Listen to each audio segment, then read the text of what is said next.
Yo, what's up, experts?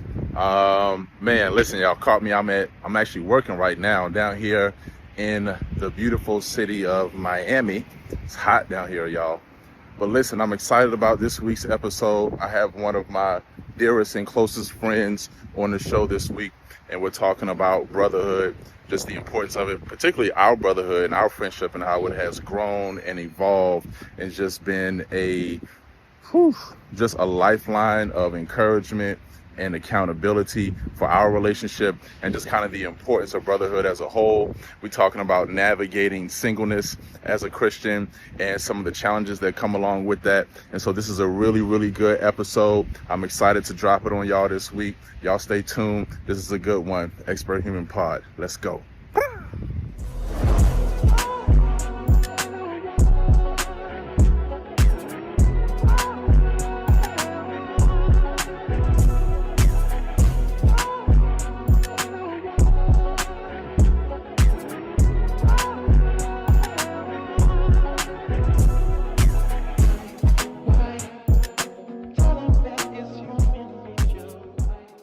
Yo, what's up, experts? We back at it. Now we back at it, man. This is the Expert Human Podcast on your timeline, on your social media feed. Dang it, I didn't make no tea. We back at it, man. I'm kind of hot. Oh, let me start the timer. There we go. Okay, man. Now we're back. Now we're officially back. What's up, experts? And so, man, happy to be back on your timeline again. Make sure you liking, you're subscribing, you're sharing, you're turning your notifications on. Man, I'm trying to get to 100 subs. Help a brother out. 100 subs ain't much. I'm not talking subs as in footlongs. I'm talking subscriptions. All right. I need y'all to share this. Subscribe to the channel.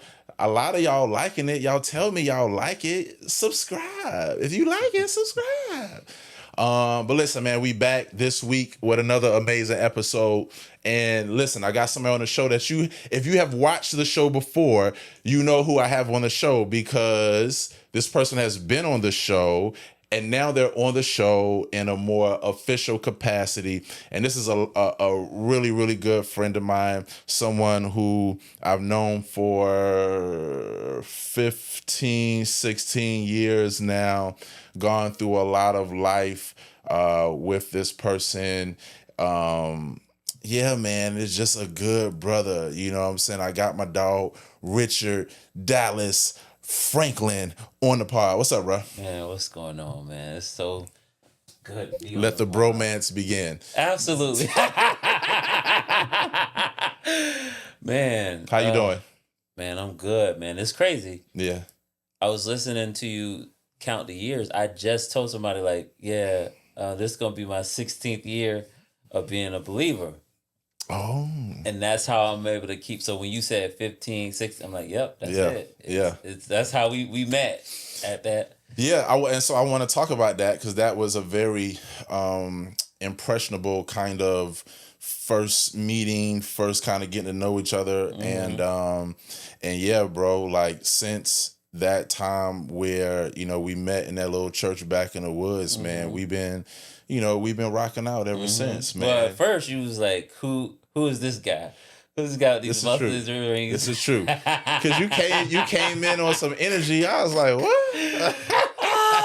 You came in on some energy where I was like, man, this dude. Or was it I was being myself and you just didn't really know me? I didn't know you. Yeah. Right. I mean, so now that's true, because as I got to know you, I was like, okay, this is really who he is. But my initial impression was like, bruh, doing way too much. Bruh, doing way too much. But I realize way too much is just who you are. Yeah. It's not an act. It's who you are. Absolutely. Man, but no, man, I love you. And I kind of referenced the bromance stuff because this is like my brother for real, Absolutely. for real. Absolutely. And we've gotten it out of the spiritual mud together. Mm-hmm. We've mm-hmm. gotten it out of the relational mud together. And so, you talk about 16 years worth of relationship mm-hmm. and all the different conversations that we've had, all the different highs and lows that we've had, Yeah, because you were already saved when I got saved. Yep. And we were riding in the car, and I was like, "You remember that?" We gonna talk about that. We're gonna talk. We're gonna talk about that. We're gonna talk about that. Okay. So I got my boy Dallas on the show. Yeah. And so if y'all been watching the show, y'all know the homie from the There's Hope brand. Yeah. And so we're gonna get into that too, because I think that that's something that is noteworthy to kind of be expounded on, like what the platform is, what it's about, where it came from, all of that good stuff. But I do want to start at the beginning. Okay. I want to start like with how we met. I want to give you a chance to give your version of kind of how we met through your lens and what those, beginning days, like in terms of like you coming to the church and how that was for you. Man, honestly, I don't have a day or a conversation that I can pinpoint. Like, this is how we met. This is what we were talking about. Okay. It just seemed kind of fluid because I was remember I was still living in Tampa and G was picking me. It's just G, you knew G was picking me up, but most people don't know the story. But my car was in Dallas. I got saved. And it was like an impromptu salvation because I wasn't even supposed to be. One of the things that immediately just kind of endeared me to you was your car. Yeah. What kind of car? Tell me what kind of car you had. It was a 1970 Buick Sabre. It was at 22. Donk. Yeah, it was nice. Wow. Yeah. And I was like, you know what? I think I do like this guy. I was actually the opposite of that as a person, but I did like that. That was my favorite car, man. Yeah. I'm into antiques and stuff like that. But yeah, there's nothing to pinpoint, but I was coming over on those weekends. Mm-hmm. It just so happened G was married at the time, but I wasn't. You weren't. Well, I wasn't. I'm not married. We're gonna talk about that too. So I think it just kind of began to happen organically, honestly, to where like just our kindred spirits, just not even like on like an over spiritual thing, but it was just like, hey, we both need Jesus. We both was coming to church, crying, worshiping, and being thankful to God. Yeah. And it just established like a sense of, I would say, trust. And we just started talking, and it was like it was like a seed was planted that we didn't even know was planted, and the connection just started to grow and grow and grow and grow and grow.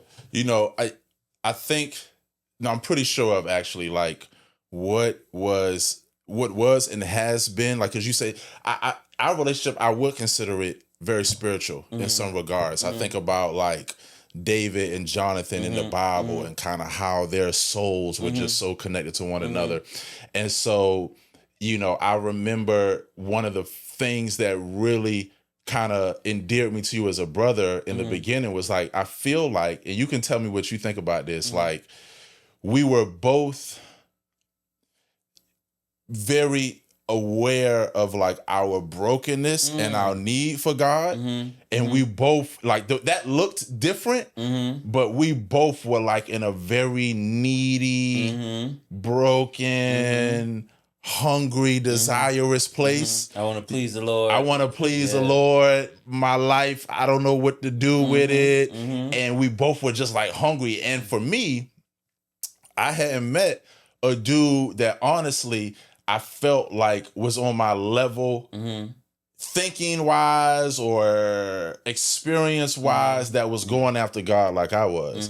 You know what I'm saying? And maybe this isn't right. Like the dudes that I had encountered up to that point, they either fell in a bucket of being like so churchy that I really couldn't relate to them, or they were so like halfway, like lukewarm, halfway trying to get after God that I didn't want to really rock with him. And like you was the first dude like that I was like, okay, this is a peer that is into the same things I'm into culturally, music, fashion, girls, because I wasn't initially married when we met. We're gonna talk about how you cut a fool at my wedding.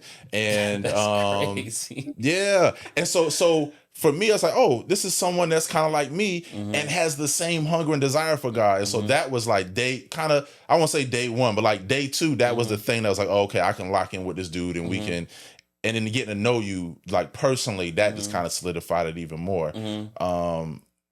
Yeah, would you say that's kind of like in the space that you was in? Yeah, for sure. But I like at the same time, I feel like that I wasn't as aware of that. Mm-hmm. You know what I'm saying? I was just like existing in this trusting environment. Yeah. Like I knew I could talk to you about anything, you know. I didn't look at it like as deep as you did at that time. Oh, I wasn't looking at that deep at it. To me, it was just okay, like, but this is just reflecting. But definitely, go ahead. Go ahead. So it was just like it was trust, and I could be myself. We was talking. Yeah. I don't know. It just felt organic. That's why I use that word organic, because it's like there was no intentionality to be like, I need a Christian best friend. Yeah. I need a brother I can. Because I didn't have that wherewithal to think about it. I was just existing in my faith with you, with the church, and then it just started to grow. Mm-hmm. And that's when it started to grow and it started to get deep roots. I was like, oh shoot, you know, this is a deep brotherhood. Like we could be on the phone, but it was like we were both like, we can sense the brokenness. You know what I'm saying? Like we can just connect on a brokenness that was happening. Yeah. And then I don't know, it just expanded. It was just so organic, man. So you have a salvation story, a salvation experience that to me is one for the books. Oh, you know, because there are there are moments I've seen people receive the Lord or the Lord save them where they're at the altar. And it's a nice, quiet, Lord, would you save me?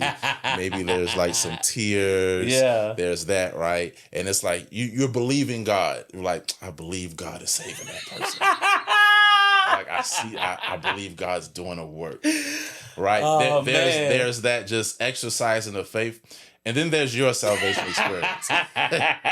Where you see what's going on, and he's like, I have no doubt that God is saving this man right here, right now. It's wild. I want you to talk about your coming to the Lord moment in the church and just how epic that was. Man, bro, it's crazy because we were talking earlier before we started about me being full.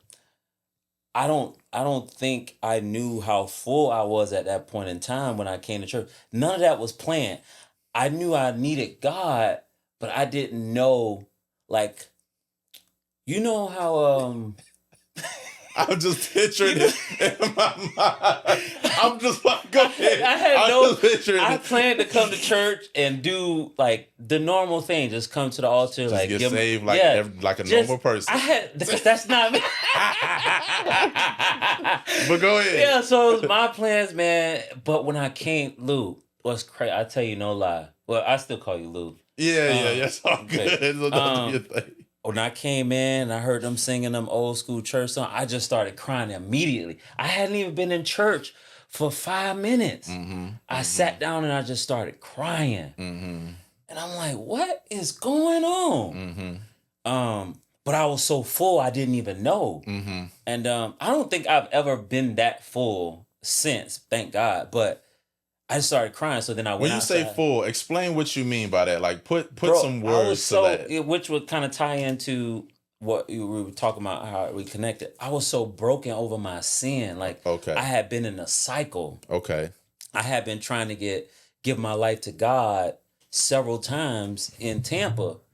I was playing at a church, but I was living with my girlfriend at the time. Playing the drums. Yeah, playing the drums. I was playing drums, going to school, but a lot of things people don't know. I was smoking a lot because my ex-girlfriend smoked. Which I don't think you really knew that about me. I knew about your ex-girl and kind of some of the stuff that was going on. And because I was in sin, it was just like I could never be faithful to her. It was just a whole lot of that promiscuity going on, man. I couldn't get right. So me and her, we at it. Yeah. So then I also got my car. So it's just like dealing with like dudes being jealous, and then I'm still finding myself. Like I'm in the gym.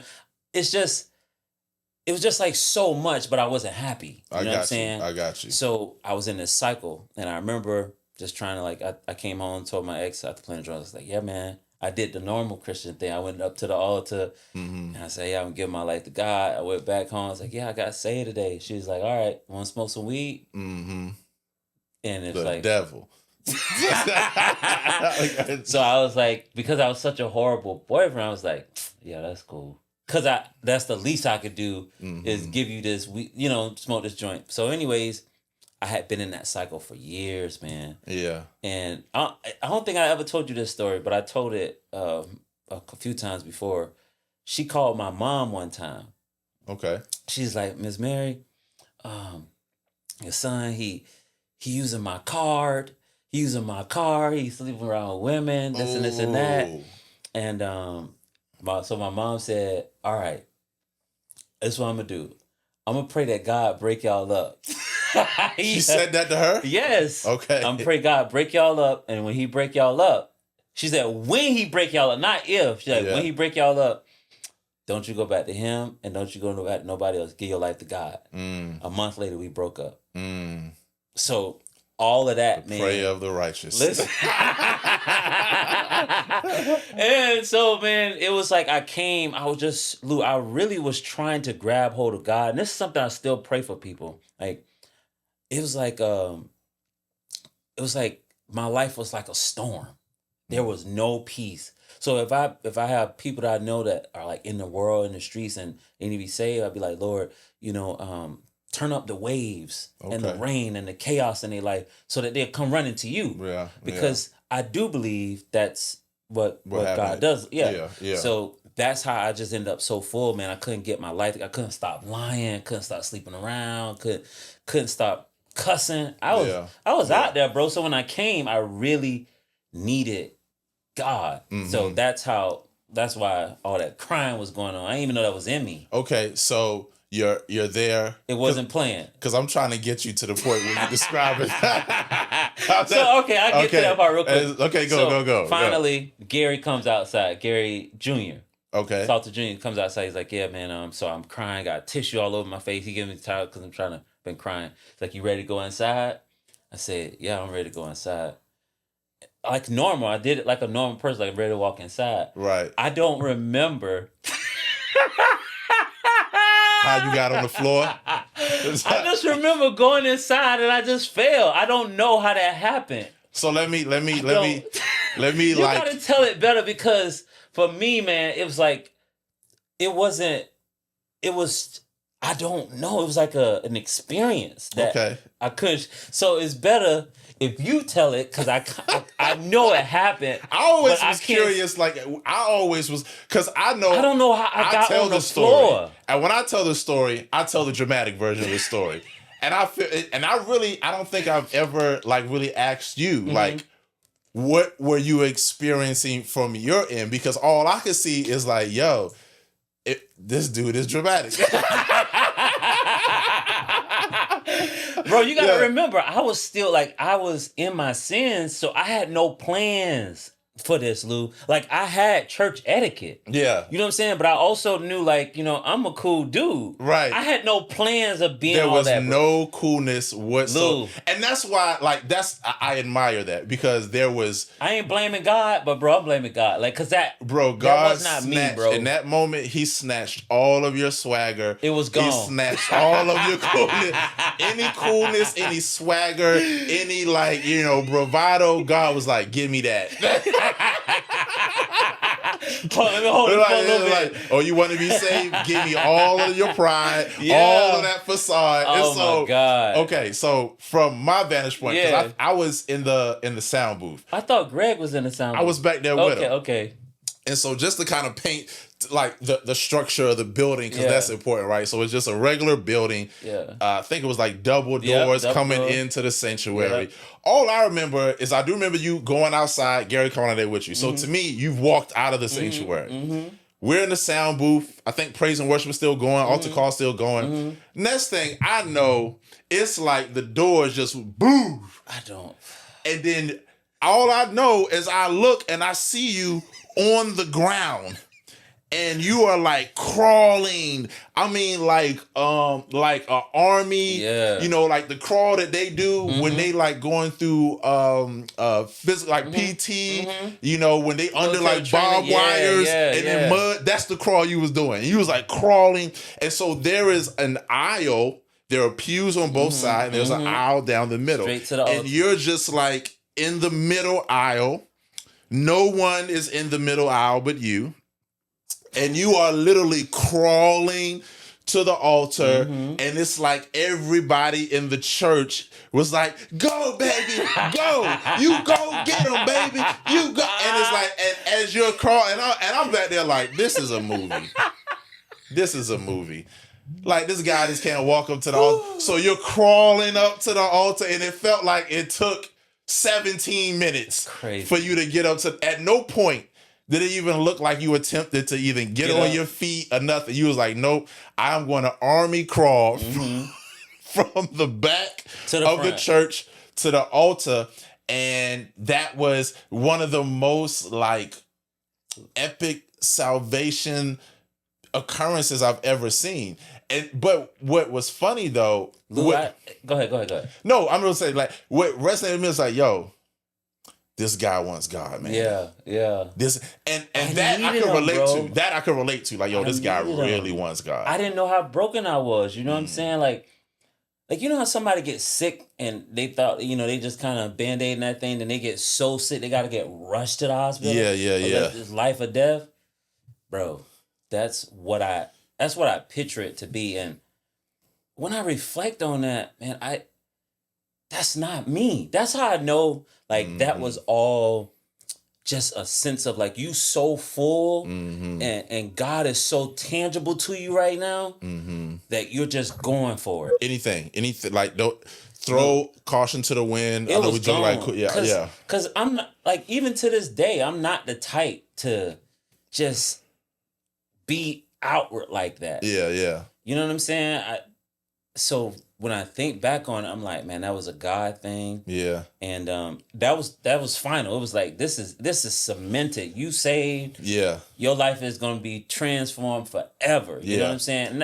And since then, bro, it's been on go. That was, to, like, once again, all jokes aside, like, that was once again for me, I was like, oh, someone that rocks the way I rock in terms of how I move through the world, wanting God, what appears to be the same level of hunger that I want God, even though I wasn't necessarily but I was in that mug every Sunday, snot, crying. Yeah, cried a lot. Yeah, I cried a lot, bro. Yeah. And so my hunger was on display. I had never met a dude in the same age range as me, same level of swagness, coolness, all of that stuff that had that outward showing of hunger and I was like, oh, okay. You know what I'm saying? And then, I mean, really from that point, just from terms of like brotherhood, we like just been locked in. Yeah, working out. We played basketball, beat you in basketball. Yeah, I mean, we wrestled did at church. Yeah, I mean, I give you that. You beat me in basketball. But these hands though, you ain't beat me with you beat me with these hands though. But okay, so I want to talk about, man, just how key just not only our brotherhood has been in our life in terms of growing and being a part of a fellowship. I want to also talk about that same like fellowship and brotherhood concept, but just from even a larger point of view in terms of how important and necessary that is for just men in the church, dudes in the church, to really connect and do life with one another. Because one thing that has been super just comforting for me at different times is to have someone like you where I can just be real vulnerable and transparent with. You and I have had real ugly conversations on both sides. I'll just speak for me, where it's like, yo, bro, I love Jesus, I'm striving to live right, all these things, but like, yo, this area of my life or this season of my life or this struggle in my life, like, this junk ugly. And it's not all the time that you have connections where you feel like there's enough safety there, you know what I'm saying, to be able to kind of share. And so God has blessed me with 2 or 3 guys like that in my life, but you have been one of the first ones where like that brotherhood held me down. Like when the Bible, I believe it's in James, talk about confess your faults to one another so that you may be healed. It's like, yo, you've been a confessional place for me at times in my life. How important just has, I mean, you can speak to me, you can speak to G, you can speak to Salt, you can speak to Gary, you can speak to just that. Like, how important has just fellowship with Brotherhood helped you along in your faith walk, in your, Christian journey? Yeah, I mean, I'll speak to you because I've talked to you more, and G as well, more than the others, but the best way I can put it is like our brotherhood. You know how when you go to somebody else's house, you got to be on your P's and Q's and you got to watch your etiquette and eat. But when you come home, you could just Be home, you. Yeah. be you. Let your hair down. Yeah, that's how the brotherhood is that we share. It's like home. It's like I don't need to fix up. You know what I'm saying? I don't need to give disclaimers. Yeah. You know what I'm saying? It's like I don't have to worry about being condemned. Like, cause the truth is we believers, but if you don't have that relationship, that trust with somebody, you're not gonna feel safe. Yeah. You know what I'm saying? You're not gonna feel at home to really just like to pour out and then to also receive. Yeah. So it's to me, it's so important because it gives an opportunity for me to pour out. Yeah. Like either whether I'm pouring out like to bless you or pouring out to like, hey, I need you to bless me with encouragement. Yeah. Or just receive, you know what I'm saying? And if I don't have that, then I'm a lone ranger. Yeah. And go ahead. No, and I was want to say, like, for me, just the fellowship with the men and the brothers that God has given me, what it has done for me over time is it has helped to normalize my struggles. Absolutely. Because like you said something about like a lone ranger, right? Where there can be, whether it's through the lies of the devil or just even your own kind of self-narrative to yourself, where you're like, yo, I am uniquely sinful. I am uniquely broken. Unicorn, you're anomaly. Yeah, like I am the chief of sinners. And through just like real authentic brotherhood and relationship, when you're able to really do life with someone and do life with people where there can be vulnerability, and it's like, nah, you're not the only one to struggle with that. Like, or you're not the only one that's challenged in this area or that area, like that's because one of the things that is a real a fiery dart, that has penetrated my heart and my thinking over my Christian life is that, like, yo, you a special case, bro. And that puts me in a, like you said, in a hole.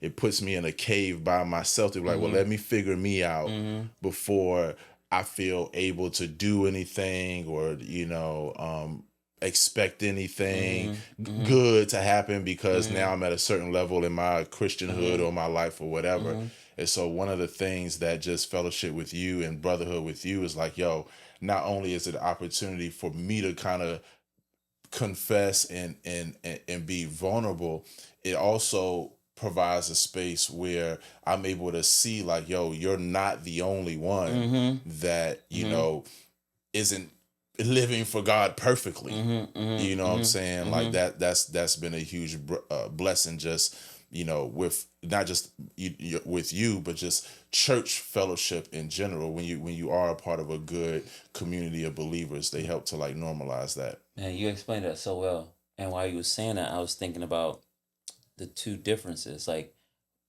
brotherhood in the faith is to where God calls us together, right? It's centered on the gospel, right? But he allow us to all see how we're all the same, all in need of a savior. Yeah. And when you have that vulnerability, you be like, man, wait, what? You deal with that? Or you deal with something, but it's similar to. Yeah. Whereas opposite in the world, you have a brotherhood that almost like provokes you to continue to do or encourages you to do the opposite, like keep living in sin, keep doing this. It's like it's interesting to me to now put it together to where like you're always gonna be part of something, some kind of hood. Yeah. It just depends on whether you're doing it in Christ or you're not doing it in. But you're gonna be part of some kind of hood. And the brotherhood of the faith really makes a difference. I don't think I think what we have is unique and special and beautiful, right? Mm-hmm.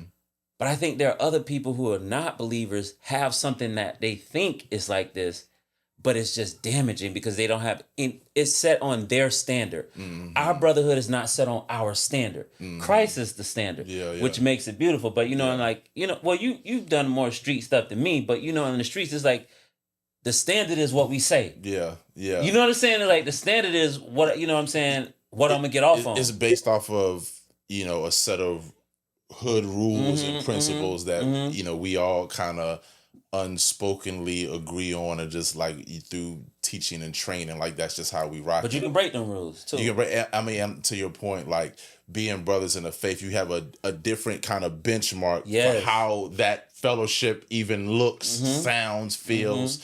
And so listen, okay, man, time is already going. It's crazy. We already almost 30 minutes into this. So this is what I want to do. I want to, ironically enough, we're going to throw it to the There's Hope segment. Even though There's Hope brand is here, we're going to throw it to the segment. Y'all check this out and we're going to come right back. What's going on, my expert human family? This is your There's Hope segment of the week. So glad we crossed paths one more time. Like the old folks used to say, I'm glad I'm in the number one more time. All right, let's get to it. In order for us to be enlightened, educated, and empowered to be the best version of ourselves, listen, we got to have God. We have to have a relationship with Jesus. And I know this for some could be like, oh man, I just heard about Jesus Sunday.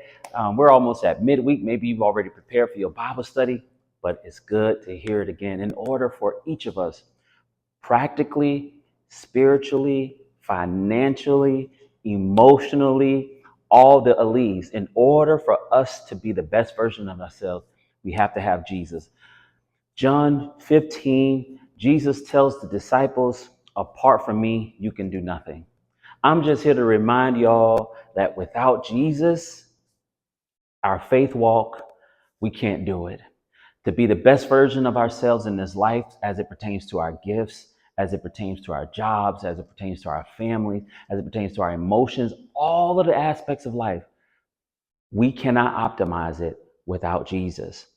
This is how I want you to take action. Make a little bit of time. Just take some time and pray and say, Lord, I want to optimize my life right where I am with all that I have going on, or with the lack of resources, whatever it is. Pray, Lord, I want to optimize my life for your glory, because I know without you, I can't be the best version of myself. And allow him to speak to your heart through his word and through the Holy Spirit, so that you can get on track with being the best version of you. Let's get to it. Let's invite Jesus in a deeper way in our lives. That's your There's Hope segment of the week. Hope it speaks to you in some way. And as I always say, no matter what you've experienced in the past, what's going on in the present, always know there's hope. All right, we back. We're back. We still talking with my dog. I'm only lost because it's funny to kick it from There's Hope and then you right here. So yeah, I'm back. Yeah, exactly. We're back from being that. Yeah. So I want to, like, just in terms of like our brotherhood and us having like a fairly similar track in our faith.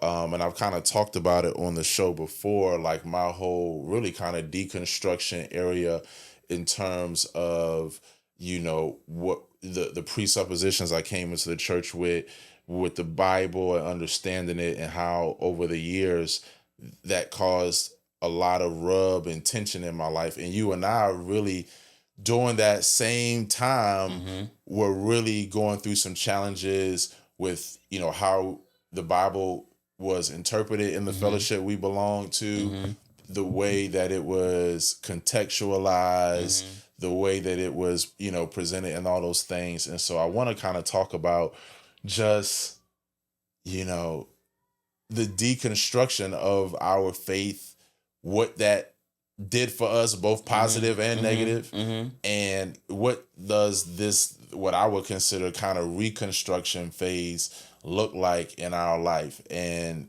so just in terms of piggybacking off of the Brotherhood piece, it was like these were also conversations we were having about the Bible on the phone for hours. Like, man, what does this really mean? We thought it meant this. Yep. Now we see it means that.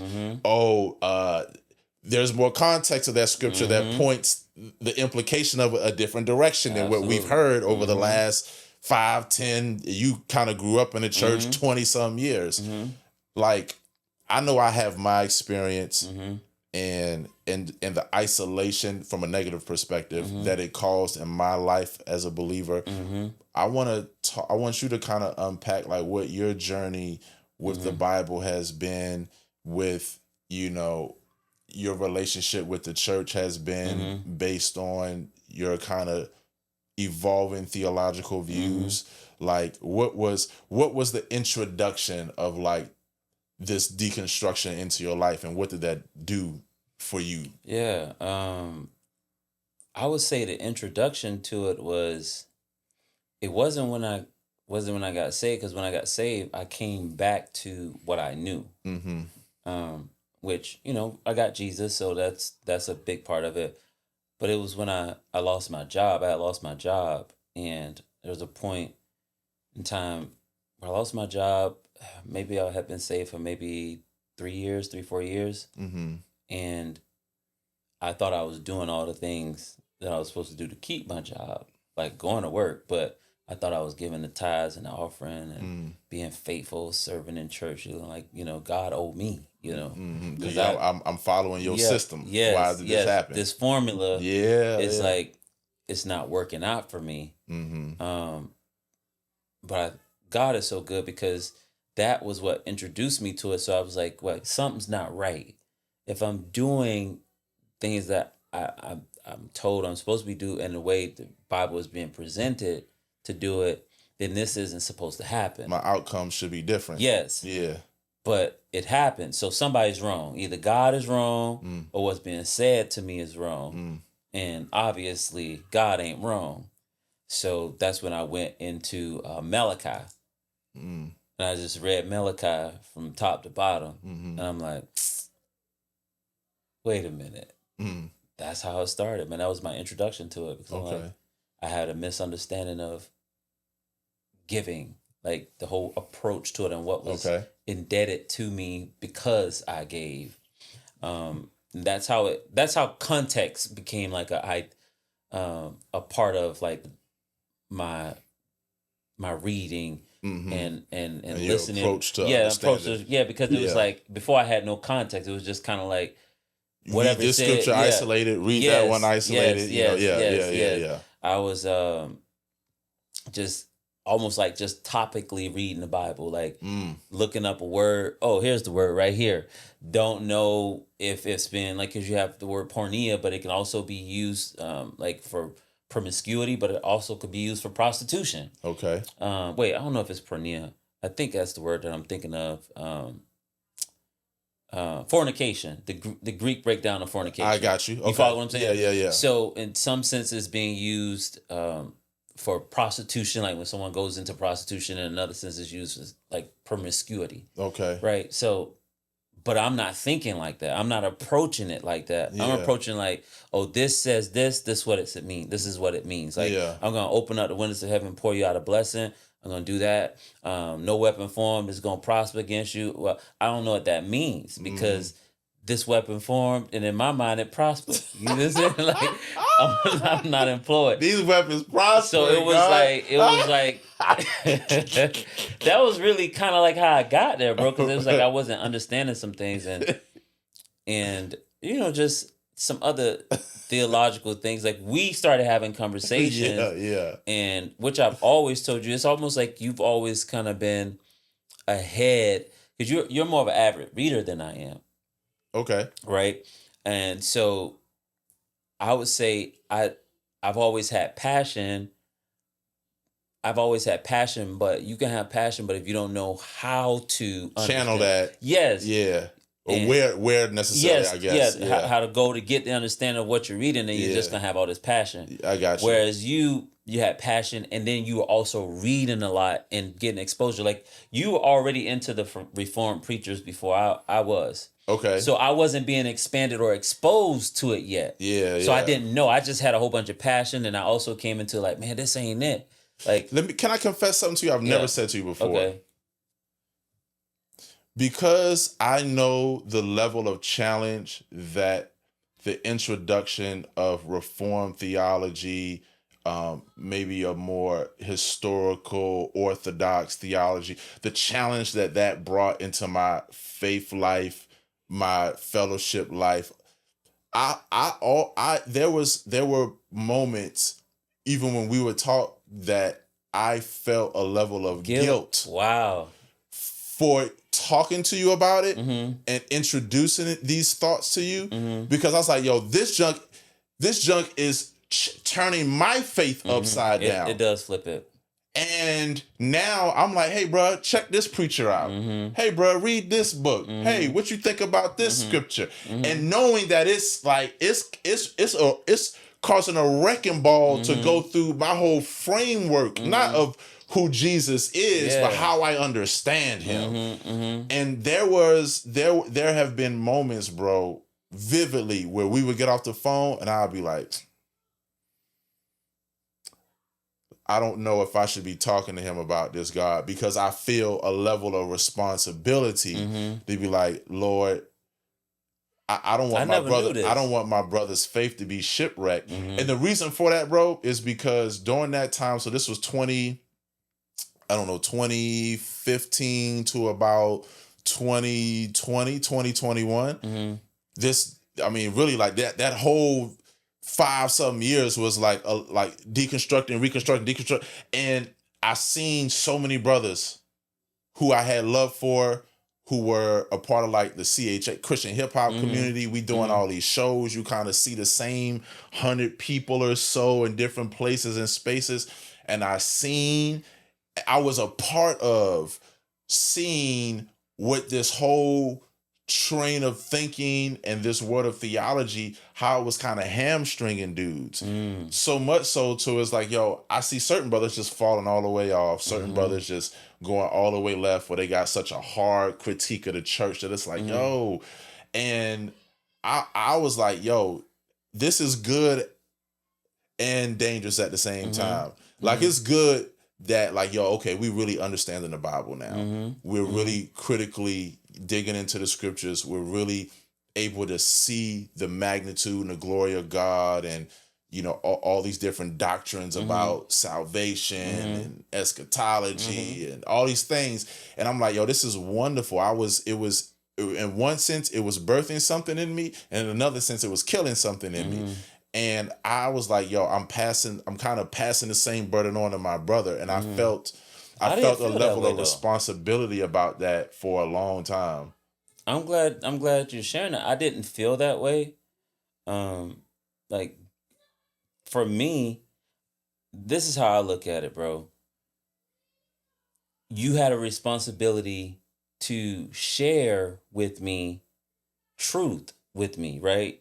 Or expose me to this new approach. I don't want to say it's new approach, but new for us. Yeah, I was going to say that, because it's not like we got some new age. We really were able to tap into what was already there. But like, this is new exposure to us. Yes. That's what I mean by that. But and I'll say this, because we both had a deep love for God. Bro, we were always his, which we know that's like a theological stance that some people really don't. But we were always his, and he was using all of this to kind of shape us and for us to even see ourselves in the mirror. Because for me, what it allowed me to see was I was becoming like, oh man, I'd be listening to somebody preach. Oh, they ain't even in context. Bro, I'm telling you. So I'm telling you, bro. Now, here's the reality, Lou. I was correct. But I was wrong. My mom taught me this, bro. She said the quickest way to be wrong is to be right. Okay. She told me that because you so right that you end up getting wrong in how you handle being right. I understand that. You see what I'm saying? Yeah. So I was approaching way to church. Be wrong is to be right. Yeah. So it was like that's some Yoda philosophy. Yeah, it was kind of like make a penny cry. Shout out to Pastor Mama. We love you. I enjoyed that. I'm talking to the wrong camera. It's all good. We'll edit it later. Yeah. But but yeah, so like it was just like I just really feel like, man, it was helpful too. It made me self-righteous, but that was already in me and I didn't know. You know what I'm saying? But it did help me in the long run because it really showed me like this is how you approach the scripture. This is how you grow in God in a sense. You know what I'm saying? Like you begin to like, which earlier I was talking to you about how I've been in Hebrews too. Yeah.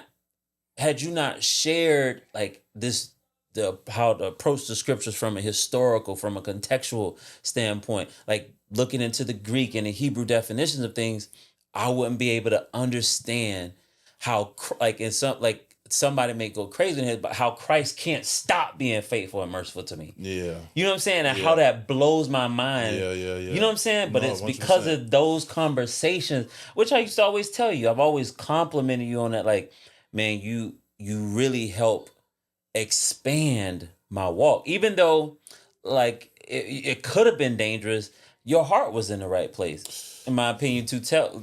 No, 100%. Okay. Yeah, because I was growing from it. Like at the end of the day, Lou, we can only do with information by way of what's already in our heart. So I was going to become self-righteous with it, with it or not. You know, whether you gave it to me or whether I got it, you know, just spending time with somebody else. That was gonna happen. So I tell you what caused to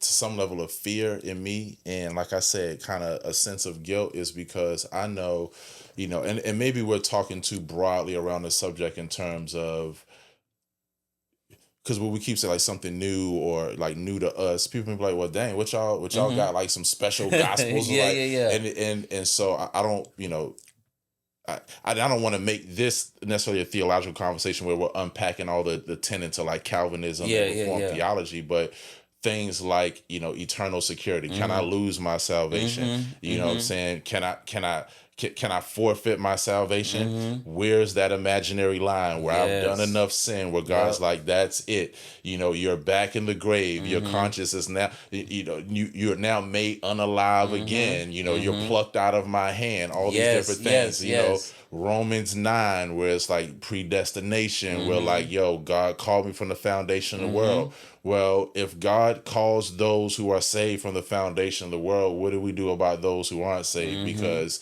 if I can only come to the Father unless the Father reveals the Son to me and then gives me the faith and draws me, then what about people who are not saved? Because are they at fault because they can't save themselves, because they can't see God without God helping them see God? And so now we got a gospel of good news, and then there's essentially on the backside of that a gospel of condemnation, because like there are some people that ain't gonna be saved because God ain't revealed himself, Jesus ain't draw them. It's like, all right, well dang, what, God sending people to hell now? That's like, and these are all things that what it did was it led me into a place of isolation, because I didn't feel like the setting that I was a part of at the time had any desire to even engage and speak to any of this. And so now I'm like, okay, where can I go to unpack and so then that pushes me into other different community preachers, a different community, which, you know, once you kind of get knee deep in that community, you see like, yo, it's issues over here too. You know what I'm saying? And so once you kind of get to the end of that rope, now I'm not going to church at all. Because like you said, I sit in church, you know, and I'm like, I'm being critical, like that's out of context. That don't mean that. you know, like, no, I would have went here with it. And then now, like you said, that self-righteousness. Yep. And I find myself now, I'm not going to church at all on Sunday. And then throughout the course of time, you let that, now my spiritual fortitude is brittle. It is. It's because now there's no fellowship with the saints. I don't care what you say. You can be a virtual member, you can worship, and all that is great. I'm not judging that, but there is no communal worship. There is no accountability because I'm just here, and if I have a thought or an attitude or a disposition, I don't got nobody to expose that, to aggravate me, to make me grow in love, all those things. And so now it's like I'm experiencing like spiritual atrophy, where it's like my spiritual muscles are weakening. And then what happens is now I'm in sin. Now I'm in darkness. Now I'm in condemnation. Oppressed. Now I'm oppressed. Now I'm in shame. And now I'm faced with a dilemma.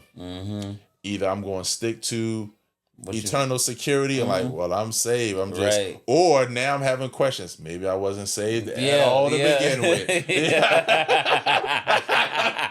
And that is just like, that's a real one. And so all of that to say, as I'm wrestling with all of this and I'm like sharing this with you, I'm like, I almost feel like I'm passing a drug to you, knowing like this drug is challenging for me as I'm processing through it. And now I'm like, bruh, listen to John MacArthur, listen to some Piper, listen to some Sproul, listen to some Chandlers, listen to some Washer. And it's like all of these things. And so now, like I said, it just felt like I'm passing a drug on to you. And I'm like, Lord, I hope my brother don't fall off because I'm dang near fault. And my own, self-assessment is I'm falling off in my faith. And so I can understand how you feel that way, but I didn't take it that way, man. Well, obviously I didn't take it that way. Yeah. But I just feel like it was good for me to know those things and to be challenged, or to, I don't even want to say, just saying, hey man, have you considered this? Have you thought about it? Oh, this is what I've been on. Check this out. And of course, to some degree, I began to, because I allowed that self-righteousness to grab a hold of me, I ended up in a space that wasn't healthy. But God still has us in his hands. So, of course, he's still working us and sanctifying us. And of course, I ended up where I needed to be, but I just went through a challenging season of unlearning some things. But it wasn't even just that. I think it was also like revisiting my childhood experiences, growing up in that church. And it's like, it was going to happen regardless, because I'm not trying to go for shock value, but it's like in the predominantly kind of like black church that I grew up in and got saved in, like the focus was living holy,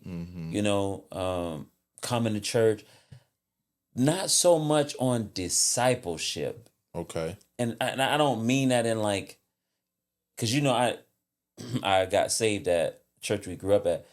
I was already on the other side of town, so I eventually ended up finding a church in Tampa.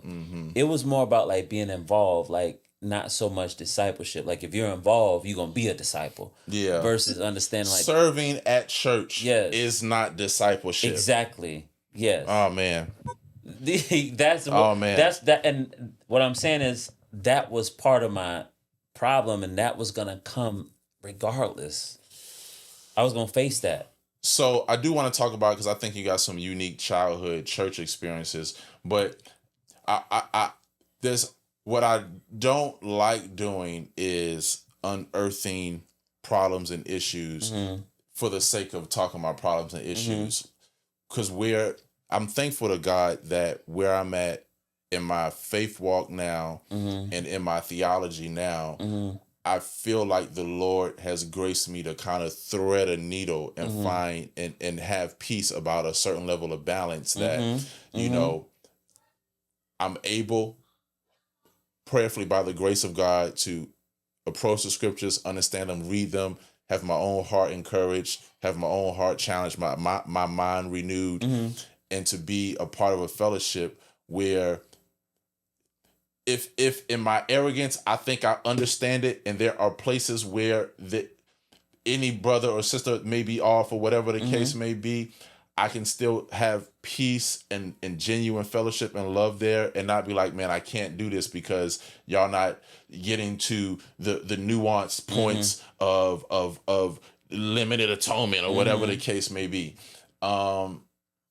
We're at this age and stage of my faith life and faith walk. One, I'm like, man, even some of the things that I was so hyper vigilant about back then, like that is more, that needs to be more of a rounded edge in your theology than a sharp dagger that every single, not a deal breaker. It's like whether we talking about tithing, which I do tithe. I've come around on that. I do tithe, I give, like I because it's I used to play that. Not play that, but I used to, like, my heart was like, oh, I give. I'm a big giver, and I would like be adverse to the word tithing. It was like, I'm not against it. Like, I used to, like, if this is how deep I had went, I'm like, they talking about tithes, then man, they can't have the rest of it, right? They missing that. Now it's just like, if they say tithes and offers, that's just what they say. I just already have set in my heart what I'm gonna give. I'm just giving. You know what I'm saying? So I'm not. Before, if you said you tithe, I'd be like, how he know all this other stuff, but he don't know why he said he giving 10%. You see what I'm saying? Like, because you can get so locked in on that. Right. But honestly, it's like, if I have a conversation or I'm in fellowship with people who I see like they have like secondary views. They have views on something that I think is more like a secondary issue. Like, they say tithes and I just say giving. And then, bro, it doesn't move me anymore. It's not like I'm wrestling with like, who are these people? Yeah. What is this church? How has this got? Yeah. It's not that serious. Yeah. It's like, or even like you said, like if a sermon is presented and it feels more topical than contextual. It's like I have such a peace about being able to grab from the topical standpoint and go to the contextual standpoint and receive it. Because it's like, God, you in everything. You took the words out of my mouth. I was going to say, like, I'm thankful that what I believe has been the work of the Holy Spirit in my life is to see beauty in all of it. Yes. Because one thing is a baseline. I could be wrong. Like, my intellect and understanding is not the benchmark for if this is good or bad or right or wrong or Bible or not. And so I'm like, let me bake in my assessment that I could just be wrong about whatever it is. And then it's really been the work of the Holy Spirit that has helped me to see beauty in whether it's topical or even if it's kind of like an eisegesis where they're taking one scripture and kind of building off of that, and it's not the context. It's like, I was listening to, well, I won't reference that, but like there are preachers and speakers and messages that I'm like, I wouldn't approach that text that way, but man, you pulled some amazing things out of that, whether it's spiritual or practical, that if I hear it and apply it, this is good for my life. It's good. Right. I liken it to like the mode of intake in terms of whether I'm getting my minerals and vitamins from cooked food or I'm taking a one a day. It's like, okay, there is some nutrient to be had in both mechanisms and so of intake. And so but before we move on from this, like, where do you like land now? Because it took years for me to be able to come to a place where, like I said, bro, I can sit pretty much, and it don't mean I'm going to be long-term fellowshipping in any church, unless it's super, super egregious. Man, I can sit in almost any church and be like, that where it's like, okay, God, I can, even if I could just see you in a little glimmer, like, God, I see you there. And like, that's the thing that I treasure. Like, where are you as it relates to like the dust maybe has settled or maybe not? Oh, yes. Same, man. It's very settled. I understand the importance of fellowship And like, for me, is, do they preach Jesus, and is their heart in the right place? Mm-hmm. That's it. Like, and when I say heart, it's not that I know the, the inner things of their heart. It's like, do they preach the gospel? Are they serious about people's souls, like in their presentation of fellowship or worship service? Yeah. And that's all it really takes for me. I don't, I'm not out trying to fix people anymore. I'm not out trying to solve that problem anymore. I'm at peace and I'm content with what God is doing in me. I understand now, every day, every situation, God's work is to make me more into the image of Christ every day, whether that's through church, work, whether that's through somebody fussing at me on the road and how I'll respond, whether that's through, how I approach temptation. He's at work and all of that. So yeah, the dust is definitely settled. And I've been, I think the last time I was here with you and G, that was during the time to where I was still kind of looking for a community. Yeah. I was going to a church, but I didn't have a community within that church, and it was a big church. But since that community, man, it's been like a huge blessing, man, because it's like I've learned to understand what it really means to be accountable. Mm-hmm. Like, it's not about somebody telling you what to do at all. It's just like you're in a space to where you're available for them to ask you how you're doing. Mm-hmm. You know what I'm saying? Maybe challenge certain. Yes, yeah. Like, how are you doing in this area? That's why I just said, how you doing? Like, what's going on here? What's going on there? Yeah. Tell me how your week was. Yeah. Did you get into this? Because you're in this community that you've talked about your weaknesses and talked about what challenges you have, and now in this community, it's usually just one person, but in the community, it's more intimate, like about 6 or 7 people. So we have a topic, and we just kind of. But the dust is settled. I still love getting into the thick of theology. You know what I'm saying? Because it's really just a study of God. You're just knowing Him and learning of Him. And honestly, I think with all that I've learned, it makes me want to get to know Him even more from a standpoint of like how to be patient, how to look like Him in terms of how I act with other people. I got you. You see what I'm saying? Like, so, yeah. But yeah, I know we got to move the conversation because time is flying. No, you're good, bro. Okay, so you're not married. I want to talk about why you make that. Because I was thinking about what I said earlier when I said you weren't married, I wasn't married. Do you want to be married? Huh? Do you want to be married? One day I do. I would love to. Got things going on there, but. So I want to. I mean, because. Do you believe I want to be married? I do. Yeah, you've seen me give it a try a few times. I have. Not marriage, but relationship. Yeah. I've seen you give it a try. For sure. And we talk about relational and your singleness and how you're managing that is something that we've had a lot of conversations about. I think it would be helpful, to kind of talk about singleness from a Christian man's point of view. Obviously, good looking dude. You know what I'm saying? Ladies, don't be all in this inbox talking crazy. Don't be in this inbox talking crazy. Don't be no stumbling block. Don't be no Delilah. Okay, my dog standing strong. Yeah. He's a good Christian man. Yeah. Now, if you're a good Christian woman and want to shoot your shot, hit me up first. I'm the bouncer. I am the relational bouncer in his life. Absolutely. I need that. Now don't hit me up with nothing crazy because I got a wife. She'll come get you. But if you for real, send your resume with your credit score and your vision for 3 to 5 years. And if you meet the criteria, I will pass you on. Absolutely. Anyway. You give me a hard time. You give me a hard time. Man. But no, I mean, but in a good way. Yeah, I mean, but like, how are you navigating singleness as a Christian man? Because that is I would imagine, that has its unique challenges.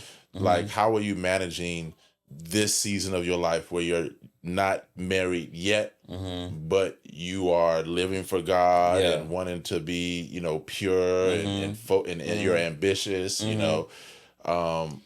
how are you managing that right now? I would say with the help of the Holy Spirit and community, navigating it with those things in mind, purity, focusing on my ambitions, my goals, things like that. Not really dating. To be honest with you, the church I go to, I'm not even part of the singles ministry, because when I went to, like I was saying, what's up to one of the brothers there, and I didn't know they were having a meeting. They was having a meeting, and but it was the singles ministry meeting. I didn't know, and two of the girls like, yeah, you should come in. You should come in. You should come. But it was like we want you to come in. It was like, and I was like, I gotta stay away from here, because that's my weakness, bro. What? Just women. Oh, okay. Yeah, so I could just tell, you know what I'm saying? Yeah. They were giddy over me. So I was just like, yeah, nah, I'm good. So part of it is I just kind of stay away from that aspect of it. Because there's really no genuine interest in them, but if I was interested in somebody, from your side to like you don't have any genuine interest in. Yeah, no, not marriage interest. Okay, so if I can be, I don't want to put your business out there. So, no, you good. We didn't like pre-talk about this or anything like this. A area of growth that I've seen in you tremendously over the years is what you just said, to not entertain relationships with the opposite sex when you know you don't have interest in pursuing them any further than that entertainment stage, because it leads to it just sets you up for so much. Yeah. And okay, so I'm gonna tell a story. I'm gonna tell a quick story. So we riding. It's me, you, G. We ride in the car, and these are all Christian brothers. This was 10 years ago. This is what I was talking about earlier. Yeah. And so we all just fellowshipping. We driving in the car. Driving me back to Tampa. Driving you back to Tampa, and we're talking about the proclivity for temptation, sexual sin. Now, mind you, I had only been saved maybe a few months. Yeah, and you said one of the wildest statements that I've ever heard a Christian man say. We sit around, we talking, and we like, I'm fleeing from sin and fighting this temptation, this, that, and the third. And this dude chimes in and like, y'all tempted by one female? That's all it takes for y'all? This is crazy, He's like, man, if it ain't two or better at the same time, I ain't even tempted. And me and G looked at you and was like, this is a different type of dude, because all it took for me was one viable temptation. He was like, man, it got to be two or better. I ain't even, if it ain't a menage, I don't even, you know what I'm saying? Y'all just out here having sex with one chick. It's like, oh man, I didn't know how to take that. I didn't know. It was like, yo, this is the most arrogant dude I've ever met in my life. Or I'm like, he really living like that. And maybe I'm just really weak, because one woman can tempt me. Oh man. And so that line was crazy. I'll never forget it. And so to go from in the Solera. Yeah. And so to go from there to where you are now, where we've all, had a lot of conversations like, yo, man, let's not even put ourselves in position to entertain relationships, whether we deem them platonic or brother-sister relationships, when we know there isn't really any genuine interest to pursue it beyond that. Because what we've talked about a lot is like, yo, even if there is no interest on your this side, was my issue. It's like, yo, if that person has interest, you're feeding something in them that like you setting that person up for failure. Man, talk to me about like just your growth with that alone, where it's like, yo, I'm not even entertaining, unless there is real legitimacy of me pursuing you for something further. Talk about that a little bit. Well, I think I just, a lot of it stemmed from like, you dive into this Christian walk, and it's like, You either with somebody or you're not at all. So it was a type of substitution, right? To say like, oh, okay, I've expressed to them I'm not interested. I know they're interested in me, but I've already told them I'm not interested, so it's safe now. So I would entertain that. So you did it. So you like, shorty, you doing this to yourself? Yeah. I told you. You still want me? All All right. right. Well, we're gonna spend time together, but we ain't gonna be nothing. But that was just honestly, it was just ignorance. Again, lack of discipleship. I was still really involved, still really trying, but just like, wasn't as aware or being called out on it to the degree that I should have been. But now it's I called you out on it all the time. You did, Bro, what is I you was doing? wrestling with that. You used to make me so mad because you make me so, because you like, what's that? I was like, bro, you don't see what you doing. It was in my mind, man. It was like, safe, because I had already said like, hey, no, it's not. I wasn't like weaponizing commitment like some dudes in the church do. Like, that's what a lot of dudes do that. Okay. Like, they know women want to be married, want to be committed, so they sell them on that. Wow. Okay. I don't weaponize it. Okay. You know what I'm saying? I try. For me, it's the opposite. I just be straight up like, hey, I'm gonna be cool with you, but I want you to know I'll bet. I don't want a relationship with you. I'm not interested. Yeah. And that was hard, man, because we're not. I wasn't taught to just tell girls straight up like, no. I always felt like I'm gonna hurt their feel. You remember you talked to me about this, like, they gonna be okay. Yeah. Like, they'll be fine if you say no. Yeah. I really struggled with like just saying no, because the opposite side of that, which a lot of people don't talk about, is when someone likes you and you don't like them back, they're mean to you. I experienced a ton of that in church, man. Where would they perceive you were being mean to them, or No, they were mean to me because I didn't like them back. So now they're not speaking. Now they don't talk to you. They unfriend you on social media. And it's like, so now it's like, that's why I said to you now, I don't even go into the singles ministries thing, because I already know how this gonna play out. Somebody gonna have a crush. If I don't entertain it back, now you gonna take it out on me. You know what I'm saying? So now I don't want to deal with that in my church home. You know what I'm saying? So I'd rather just stay away. So how do you? I mean, you've experienced that before, right? Yeah, you don't like somebody back, and now things are awkward, or they're even outright just mean. They avoid you altogether. And you're like, you my sister. Yeah, I have experienced it, but to a smaller degree, to a smaller sample size than you, because you got married. I got married. I don't want to say early on in my walk, but early on enough to where. Because how old were you when you got married? 20 what? How old am I? I'm 39. We've been married. This year will be 11, 12 years. This year will be 13 years. Wow. And so I got married 26. I got married at 26. And I mean, and so I didn't manage my singleness well. I had moments of impurity in my singleness, even as a believer. Thankfully, when Steph and I started dating, like I always very similar to what I know your heart is. My heart was always like, God, I'm trying, God. God, I'm trying. Even in my singleness, I'm trying, God.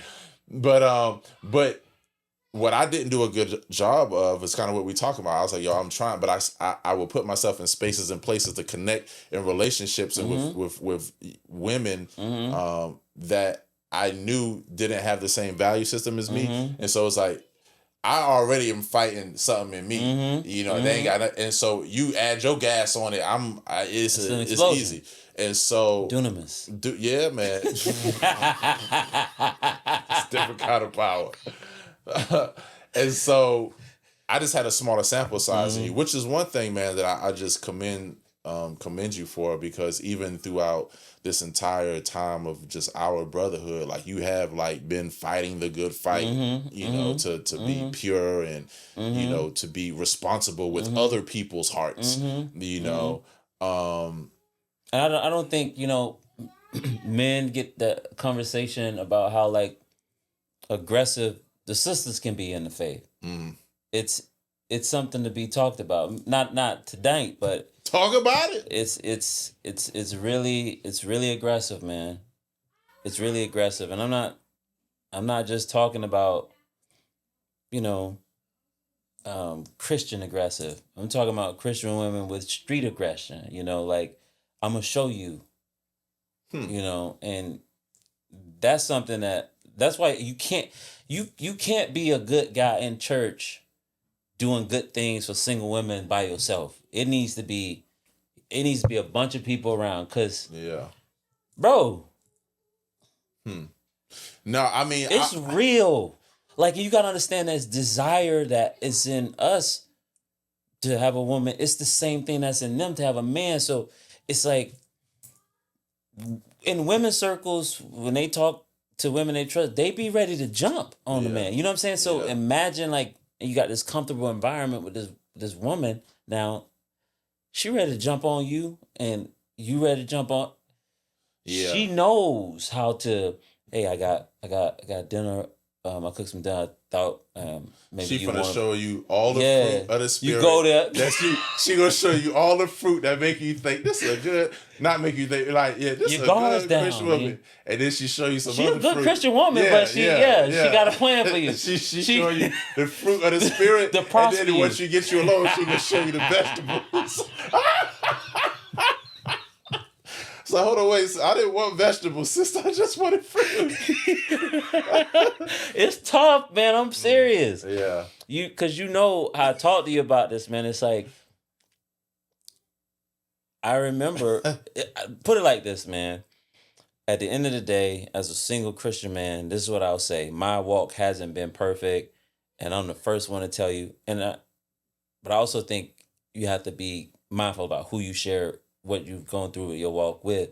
But the one thing I can say for certain, two things for sure, you better not be with no woman alone. So, because that's the next thing I was going to ask you. You gotta have some boundaries. What are some safety measures that you have put in place for yourself to really aid you in living the life that God has called you to live? Even because I think it's also important. I think it's important to even you kind of highlight this, that singleness is not a curse, and so like singleness is not a indictment. Singleness is not like the plague where it's like God in whatever His will is in individual lives maybe has not destined it or ordained it for every single person to be married. I need it. Yeah. You need marriage? Yeah. So okay, so what are some of the guardrails that you have in place to help you protect you and protect our sisters in your singleness? Well, for one, the brother who pastors the church where I go, we have monthly time together to where we talk about these things. So he's asking me specifics just like you're asking me, but like deeper specifics about like, am I engaging with somebody? Have I had company this month? How have I handled that company? Stuff. So I have accountability. That's good. On an intimate level, it's one-on-one with someone who can call me higher. Then two, I mean, a lot of this is, it comes down to, are you gonna fight? Because at the end of the day, you gotta fight. Yeah. The fight the ball is in your court. I can meet with him every month, go to Bible study on Tuesdays, church on Sundays, fast once a week, and pray and read the Bible app every day. But it usually hits me at night. You know what I'm saying? And it comes down to, am I gonna fight? Bro, it's one of those things, man. It's like, it's tough, Lou. It's tough because sometimes it's like you get weary, man. Like, it just wears down on you. Like every it's the same thing. Okay. So it's like I gotta have those things in place, and I've stopped making myself feel pressure to where it's like, before I get married, I need to have 5 years of abstinence. Okay. 5 years of purity. It's like, I don't know if I'm gonna have that. I'm just at a place where it's like, God, am I living holy before you? Is my heart pure before you? Yeah. Am I engaging with someone that I have genuine interest in for the right reasons? Yeah. Am I going into this to where it's like we're really guarding this? Because you know about my last relationship, Yeah. and how that played out. It's like, listen, I can't do that again. I'd rather be single than to do that again and it not turn out to be what you yeah. wanted it. So it's like as much I wish I had something deeper to say, but I don't. It's just like have accountability. I live by myself, so it's like can't be having women over like that. And like it's just really simple, man. Just fight. You know what your I know what my weaknesses are. I just have to keep fighting. So anybody, what your weakness is, you got to fight. It comes down. It's to you. It comes down to what you want to do. You want to live holy. I think that the fight to be pure, to be not entangled with sexual sin, can be similar in a space of someone's singleness, even in marriage. Yeah. If I can kind of reach that far, because to your point, like the battleground to be pure, rather in my singleness to be pleasing to God and to not defile myself and my own imagination and conscience in someone else's, and then just really the heightened intensity, or I would say the heightened responsibility of that fight, because then when you got wife, kids, all other stuff kind of hinged on the level of fight that you're going to give. Like, I think it's important for all of us to like you said, remember, like, there is a war that we're engaged in, and the Bible says that we are to war against fleshly desires that war against our soul. And it's just in just the weapons of our warfare are is like there isn't a unique weapon for singleness warfare. It is the same weapon that I must employ even as a married man. Which, am I not going to put myself in places and spaces that create opportunity for temptation and sin? Am I not going to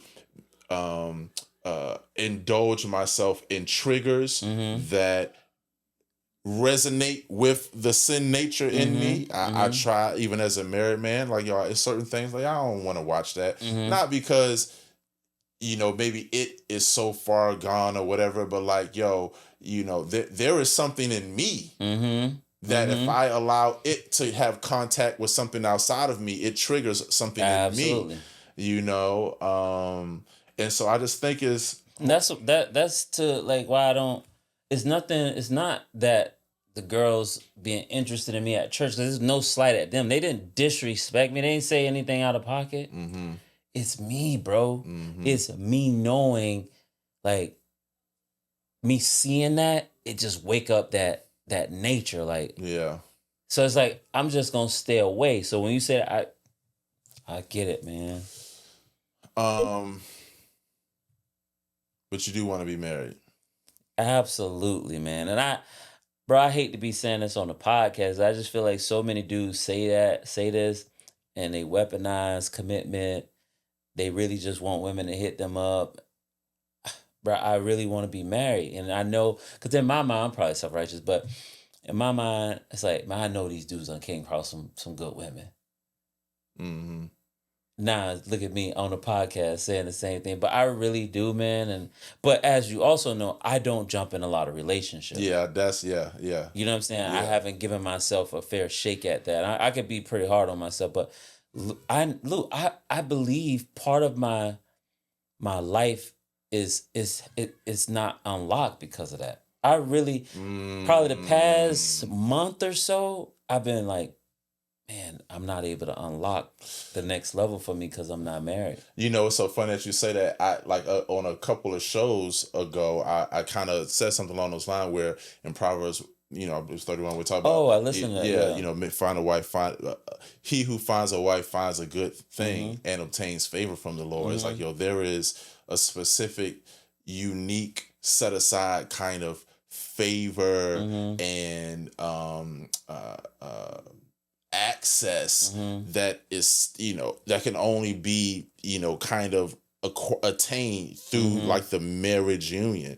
You know, I was listening to this was the Damon Wayans on the podcast. Oh yeah, on the show. Yeah. You mentioned that on there. Yeah. It was like, yo, high level business, like they like to do business deals with married people because they like, yo, you are, I know you got to have some level of negotiation skills, you know, some level of compromise, some level of solution oriented nature to be able to operate in a marriage like that. And those skill sets, that mindset, that maybe heart set is transferable in the business arena and all that type of stuff. And so, but yeah, bro, whoever gets you gonna be, it's gonna be an amazing. I know I've told you on several occasions, bro. I know you're gonna be an amazing husband and an amazing father. Because I've been thinking about fatherhood, man. I've been trying to change my mindset about it, like, 'cause I feel it's like everybody my age has already got kids and stuff, and like, you know,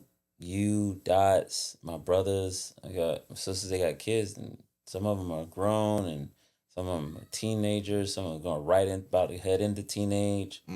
So it's just like, but I don't know, for whatever reason, I'm like, you know what? God has authored my life. It's not like marriage was at the doorstep and I was like, nah, I'll be back. That's never happened. Yeah. I just lately I've been like, man, changing my perspective on it. Like, I can still get married and have kids, you know. 100%.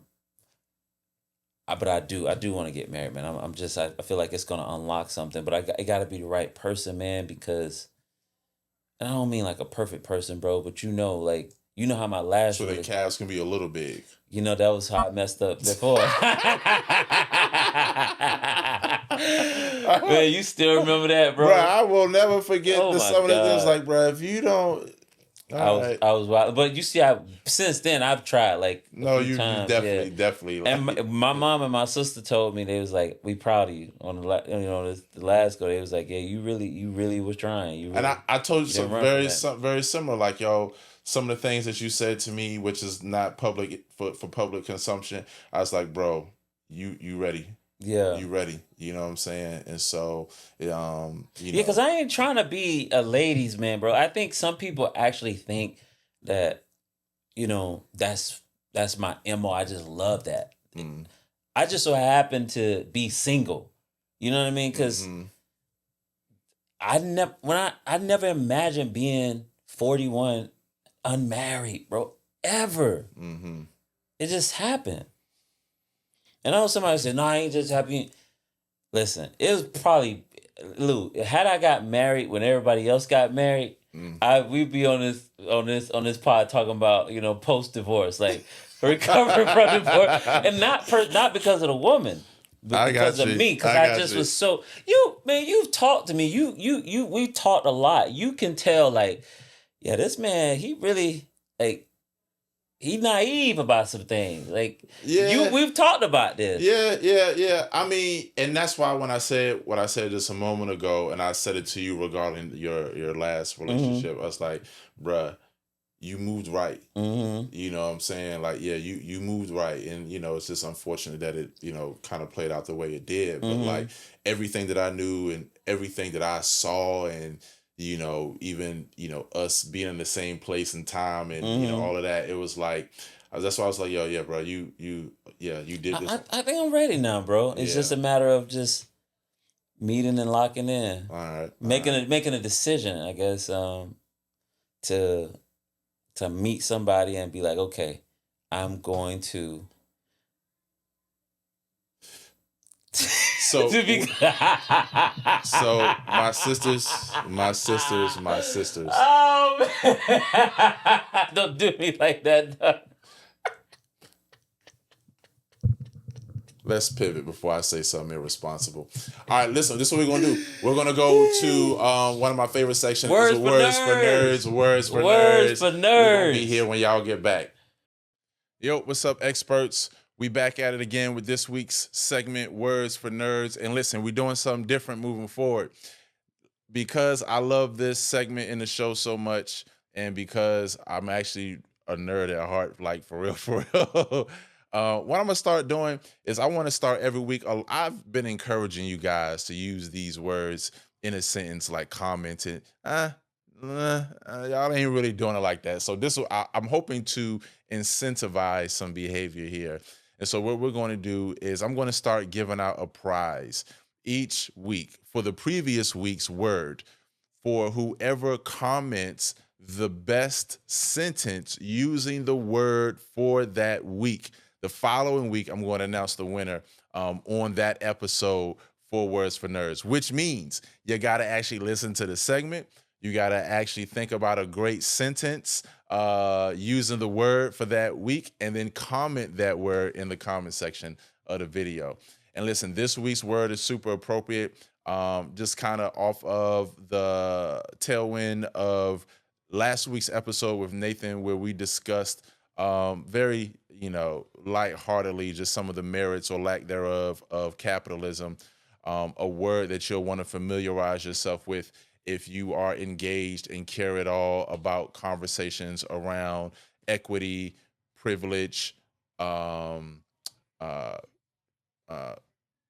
access, and promotion. This word is going to be super important because you actually are hearing it a lot in a lot of conversations regarding these things. And that word is meritocracy. Meritocracy. Very important word to know for the climate that we live in now. And so here are two definitions. Meritocracy means an elite group of people whose progress is based on ability and talent rather than class, privilege, or wealth. Meritocracy is the idea that everyone gets ahead on their own merit without taking things like race, class, or wealth into consideration.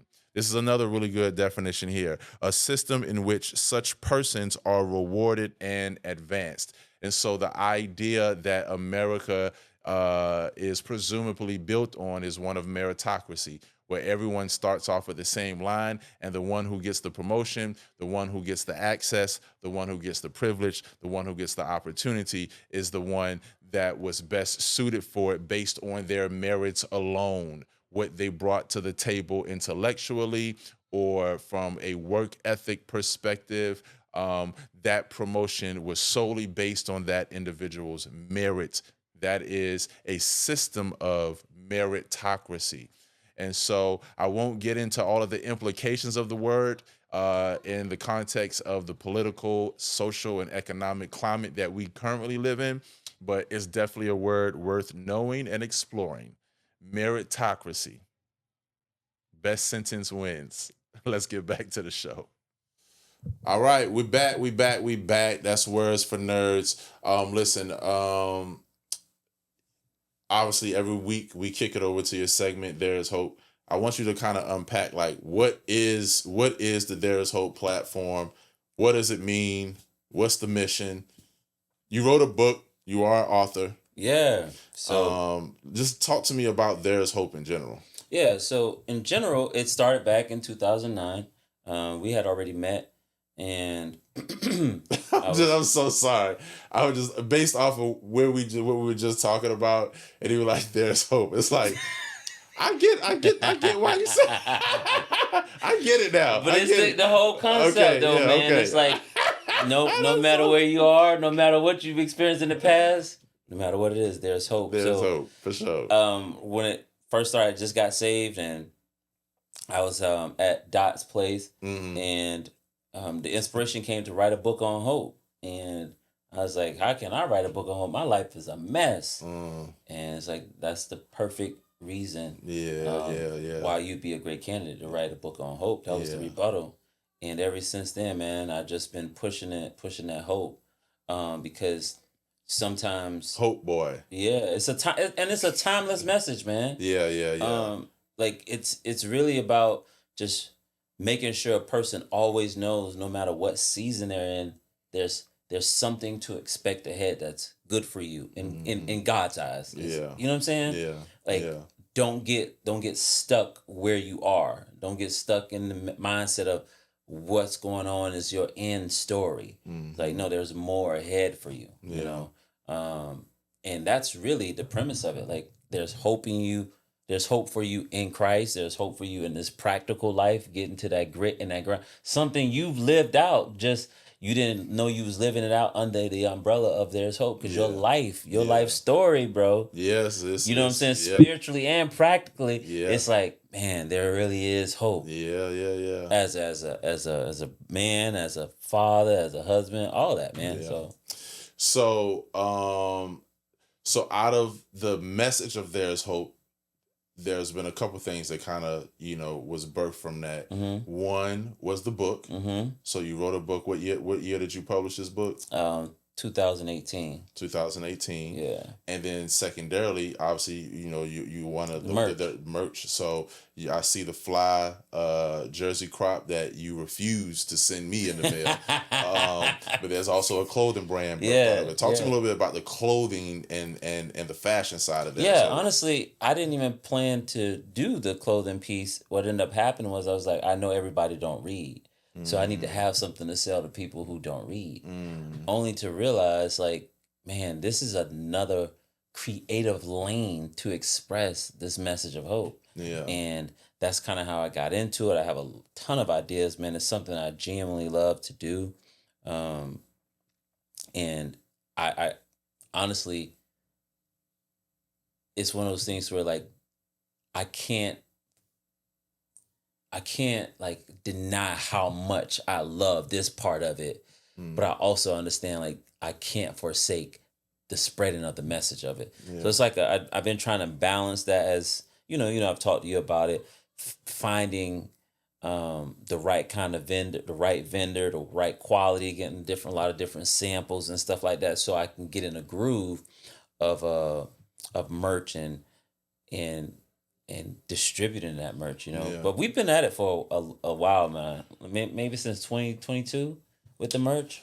So, and I'm not just saying this because you're my homeboy. Like, I've seen you sent me some pieces over the years. I'm like, yo, the creative design behind them. I'm like, yo, this is fire. Like, if I seen this in a H&M or Express, like, yo, I would cop this. So, like, okay, even what you got on right now, explain what is this? So this is a tree print jersey crop, oversized jersey crop with the neon orange on it. It's a sample that I got from China. One of the vendors I'm trying out from China. And so the whole idea is to expand the type of prints and tees with just the message right across it. Yeah. Similar to like what you wearing. Like, I see colors. Like, you're wearing a white shirt with the color scheme on it. Yeah. When I see that, I'm like, oh, that there's hope can go just like that in those colors. Yeah. That's how I see it. Yeah. So if people want to, I know I've rocked a little bit of the merch here on the show. If people want to connect with you to get the merch, where are they going? What's the website? You're going to there'shopebrand.com. There'shopebrand.com. Okay. And then we got an Instagram, There's Hope Brand on Instagram, There's Hope Brand on TikTok. And we're doing a ton of content on YouTube. There's Hope Brand on YouTube as well. That's fire, man. That's fire. And so there you have it, folks, man. This was one for the books. This is going to be part one of who knows how many times you're going to be on the show, bro. Because there are like so many stories, so many like little rabbit holes. I'm hungry now. You should have brought the food. They just talking about. Oh, we can eat. We can eat. With you, man. But man, seriously, man, bro, I love you, dude. Man, I love just who you are. I love just the relationship that we have, how it's grown and evolved over the years. Is very rare. I think maybe in amongst men where you can just kind of have a connection that isn't tainted by competition or one-upness or jealousy or need to kind of assert oneself as whatever. You know, our relationship has always just been so much like water. Like it just flowed in different seasons, through relationships, through theology, through all of that, man. And so careers, yeah, man, all of that. And so, man, for that and so many reasons, bro. And whenever we don't chat, when we do chat, it's like nothing ever changed. Yeah, we pick up right where we left off. It's crazy how that works. It really is. It's like family. Yeah, yeah. And so, man, I love you, man. Thank you. Love you too, man. My wife, you know, she jokingly likes to, you know, highlight that we got a bromance. And I don't deny, like, yeah, that's my dog. You know what I'm saying? That's it is what it is. Call it what you want to call it. When you have a connection like ours, you know what I'm saying? We understand that people just, you know, they got to figure out a way to express the kind of masculine love that we have for one another. For sure. All right, there you have it, folks. Appreciate y'all tuning in this week to the Expert Human Podcast. Listen, if you don't know, we're going to show that this pod exists to enlighten, educate, and empower every human being to be the expert version of themselves. To that end, I hope that you are enjoying the show. Please like, subscribe, turn on your notifications, and help us spread this hope and this good news, not only primarily of Jesus Christ, but also of all things that just got to do with life. And so, man, listen, love you guys. Until next week. Peace. All right, my Expert Human family.